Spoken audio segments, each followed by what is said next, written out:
नमस्कार, म श्रीनारायण महतो। आज म कुराकानी गर्छु सङ्घीय लोकतान्त्रिक गणतन्त्रात्मक व्यवस्था भएको मुलुकको सञ्चार माध्यमको भूमिका कस्तो हुनुपर्छ त? हाम्रो जस्तो मुलुक अर्थात् लोकतान्त्रिक मुलुकको सञ्चार माध्यम, प्रेस, पत्रकार, सञ्चारकर्मीको भूमिका जहिले पनि सरकारको विपक्षमा हुनुपर्छ।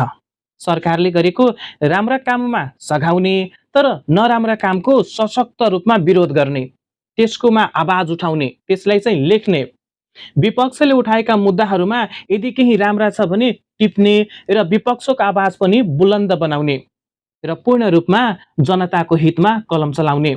यतिखेर नेपालको सङ्घीय संसदमा सत्तापक्षसँग झन्डै 2/3 बहुमत छ र विपक्ष खुम्चिएर एउटा कुनामा पुगेको छ।